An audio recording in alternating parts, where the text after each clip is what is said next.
All right, everyone, if travel is in your near future, then check this out. We have a list of the most trending places to visit for 2025. Lifestyle travel expert Adeina Anderson is here with that list and more. Adeina! Hello, it's good to see you. You too. You brought me back on a wonderfully snowy, cold day.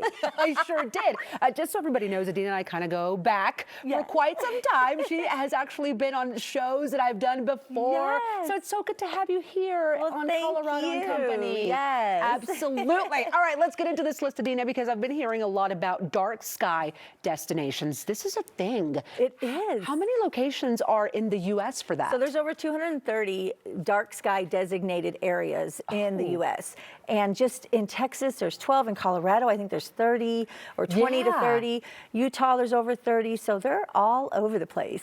And why is this so trendy? Like, what is this all about? Stargazing? What is it? Astrotourism is kind of a word you'll hear, but it's really about just getting out of the city, getting out of the light pollution, and just enjoying yourself. We stayed out in Big Bend. It was called 10 Bits Ranch, and it was pet friendly. It's a great place to take the family. They have 1 bedroom, 2 bedroom, and you are on the cliffs in Big Bend. It was beautiful. Well, Big Bend is beautiful to begin with, but I never thought this was a good spot for stargazing. Because you're out in the middle of nowhere, right? Right, yeah, yes. Okay. And that's actually the part of it. You know, I took a telescope out with me, but you really don't need a telescope. You can use the naked eye to see the dark sky. Now, we saw it better in the morning on this particular visit, but at night, it's amazing. It looks beautiful. So Look beautiful. at that and relaxing. What are some tips for dark sky viewing as this becomes more and more of a thing? Yes, definitely. If you're going to go to a national park, have a national park card, because, you know, it's like $80 and you can get into all the national parks around the country. Okay. Another tip I have is this really cool app. I don't know if they'll be able to see it, but it shows the different planets and the stars so that they can see. What app is that? This one is called Skyview. There's also Light Sky. There's, I think, 12 different apps. There's quite a few of them because it's so popular right now. Yeah, okay. So, and that one is one we need to download. Yes. Okay, so have your apps. Yes, and in February, you can check out the planet alignment. There's going to be 7. So in January, there were 6. In February, there's going to be 7 planets aligning. So definitely going to be time for some sky viewing right now. This is the time of the year. All right, you also did this in Utah, and this is the video we're seeing right now. Yeah, so Utah, like I said, has over 30 dark sky designated areas. All the national parks there, you know, they have Bryce Canyon and Arches. And I worked with a company called Southwest Adventure Tours, and they actually do week-long trips to the Mighty Five, is what they call it. Okay. So you're going to do a lot of dark sky viewing when you go on that trip. And let me just say that I do think Utah is absolutely beautiful because we recently did a road trip from Colorado through Utah all the way to Vegas. But Utah was incredible. It's not Colorado, but it's absolutely beautiful. What about here in Colorado? I mean, we've got 30 places for this. Yes, so it's like 20 to 30, yes. So obviously Rocky Mountain National Park is a great place to go.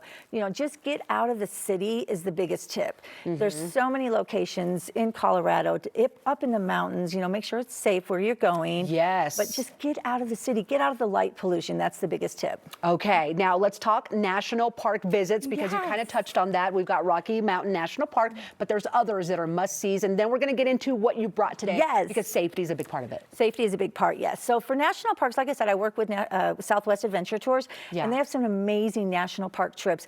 Glacier National Park is one of my favorites. I took some hiking up in there.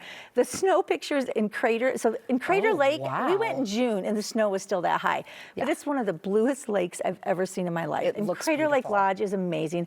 Obviously Rocky National Park, right outside Estes Park, is a great place to go. And Death Valley is trendy this year. Yeah, everybody's going. Seeing that too. Yes. Okay, how do we stay safe? Because we don't have a lot of time left. But tell me about what you've brought, Adeina, and quick tips for traveling to national parks. Yeah, so my first thing I brought, and everybody needs this today because it's chilly out there. It's so cold outside. This is by Gobi. It's a heated jacket. I've had this for a couple years and I absolutely love it. It heats up within about 2 minutes. Did you just press it? I just pressed it. You press it for 3 seconds and look, it's got 3 levels and it gets hot quick. And I will be wearing this today. Yes. And of course the scarf. Yes, and some good hiking boots. Always have an extra pair of boots in your car or your truck or whatever you take up. And then for national park visiting, you want to have obviously the National Park Pass because you buy it once and you use it for the whole year. Always have water with you. Water is important. Okay, thank you, Adeina, so much. Always good to see you, and we need to go stargaze. Yes, Night sky viewing. viewing. Yes. Okay, everybody, if you would like to learn more about these trending travel spots, or you just want to connect with Adeina, you can do so. Head to travellifewithadina.com. You can also follow her on Instagram at Adeina Anderson.